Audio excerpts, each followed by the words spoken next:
Friends, welcome to my channel. कैसे हैं आप सब? उम्मीद करती हूँ कि आप स्वस्थ होंगे, तंदुरुस्त होंगे। दोस्तों, आज मैं आपको बताने जा रही हूँ 4 ऐसी एक्सरसाइज। अगर आपके घुटने घिस चुके हैं तो आप इस एक्सरसाइज को पूरा जरूर देखिएगा। दोस्तों, जब हमारे घुटने घिस जाते हैं तो डॉक्टर के द्वारा मरीज को ये बताया जाता है कि आपके घुटनों का जो स्पेस है वो कम हो चुका है। जब स्पेस कम हो जाता है यानी गैप कम हो जाता है घुटनों के अंदर, तो उसमें सबसे बड़ी दिक्कत ये आती है कि जब हम चलते हैं या घुटनों को मोड़ते हैं तो दोनों घुटनों की हड्डियां आपस में ज्यादा रगड़ करती हैं, ज्यादा रब होती हैं, जिसके कारण हर एक जोड़ के ऊपर, यानी कि जैसे ये दोनों घुटने हैं, इनके ऊपर कार्टिलेज की परत चढ़ी होती है और इस घुटने के ऊपर भी कार्टिलेज की, और घुटने की इस हड्डी के ऊपर भी कार्टिलेज की परत चढ़ी होती है। और जब स्पेस कम हो जाता है तो ये आपस में रगड़ खाती हैं। रगड़ खाने से जो ऊपर का जो कार्टिलेज होता है वो खराब हो जाता है, जिससे जब भी आप चलते हैं या घर के छोटे मोटे काम करते हैं, सीढ़ियां चढ़ते हैं, तो आपके दर्द शुरू हो जाता है। और जब आप बैठ जाते हैं तो ये दर्द कम हो जाता है। और लेकिन अगर किसी इंसान को इसके साथ अर्थराइटिस हो जाए तो वो चले या फिर बैठे कि वो दर्द चलता ही रहता है, यही फर्क है।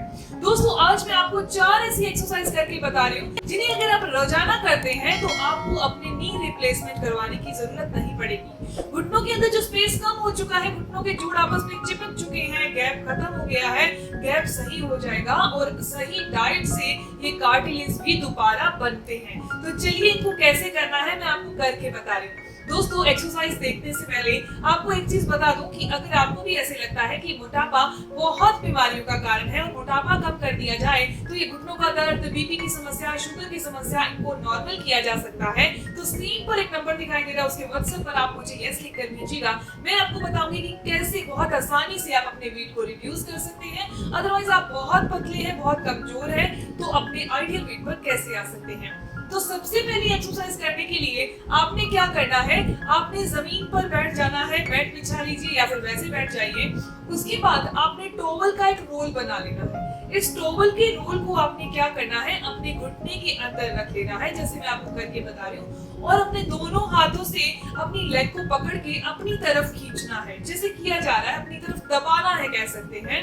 दोस्तों, ऐसे दबाएंगे तो आपने कम से कम 15 काउंट करने हैं। दोनों हाथों को पकड़कर ही करिएगा, अदरवाइज मैं आपको वैसे 15 काउंट करके बता रही हूँ एक हाथ से, लेकिन आपको घुटनों में दर्द है तो आपने होल्ड दोनों हाथों से करना है।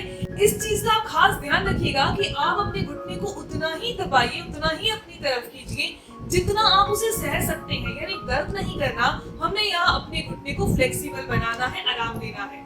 ये एक्सरसाइज जो मैं आपको बता रही हूँ कि अगर आप धूप में बैठ के कर सके तो इसका असर आपको बहुत ज्यादा होगा। जैसे कि आपकी बॉडी को गर्म किया जाए, वार्म अप किया जाए, उसके बाद अगर आप इस एक्सरसाइज को करते हैं, इससे आपके मसल रिलैक्स हो चुके होंगे और आपको ज्यादा अच्छा बेनिफिट मिलेगा। ऐसा ही प्रोसीजर आपने दूसरी लेग से करना है और फिर दबाना है, फिर अपनी तरफ करना है और 15 काउंट करना है। ऐसे आपने 15 काउंट करके ऐसे आपने 3 बार ये एक्सरसाइज को एक लेग से और 3 बार दूसरी लेग से करना है। दूसरी एक्सरसाइज के अंदर दोस्तों आपने बॉल का यूज करना है या फिर किसी भी रोलर का यूज किया जा सकता है। दोस्तों, इसके अंदर आपने जमीन पर लेट जाना है और बॉल या रोलर को अपने नी के नीचे रख देना है। अब आपकी वो लेग ऊपर हो जाएगी। अब आपने उसे बड़े आराम से धीरे धीरे घुमाना है। लेग को धीरे धीरे घुमाइए, एक लेग से कीजिए, फिर आप दूसरी लेग से कीजिए।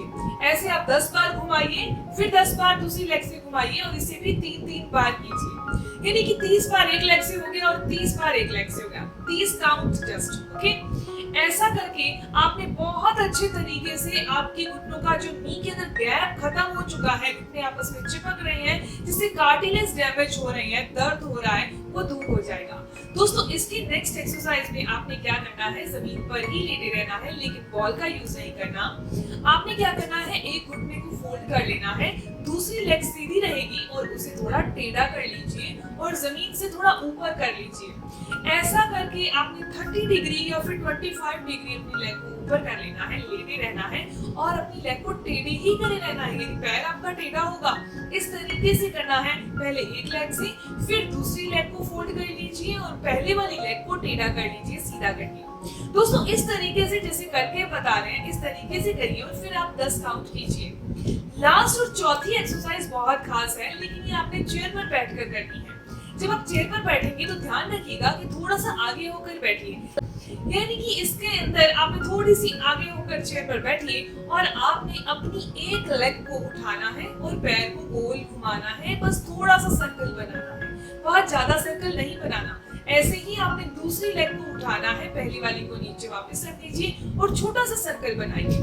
एंटी क्लॉकवाइज क्लॉकवाइज दोनों टांगों को ऐसे कीजिए। ये चारों की चारों एक्सरसाइज आपने रूटीन में करनी है सुबह और शाम।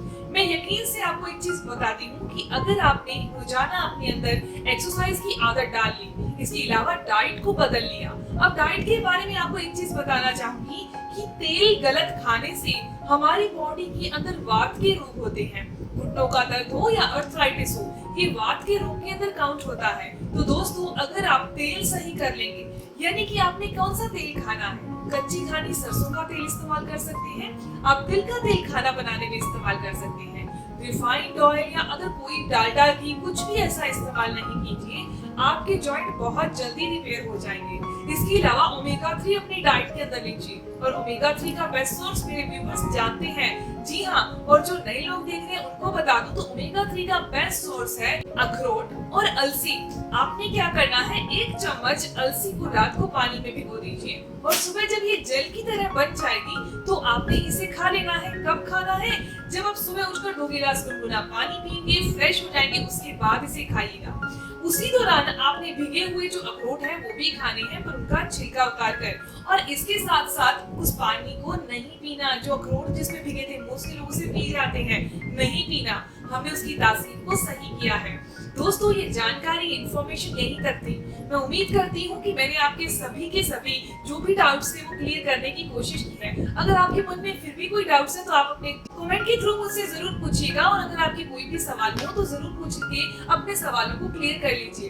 दोस्तों, अगर आपको ये जानकारी अच्छी लगी तो आप इस वीडियो को जरूर लाइक कीजिएगा, अपने दोस्तों के साथ जरूर शेयर कीजिएगा, और अगर आप मेरे चैनल पर नए हैं, पहली बार मेरी वीडियो देख रहे हैं, तो चैनल को जरूर सब्सक्राइब कर लीजिए ताकि आपको ऐसे ही इंफॉर्मेटिव वीडियोस मिलती रहे। मिलते हैं दोस्तों नेक्स्ट वीडियो में, तब तक के लिए धन्यवाद।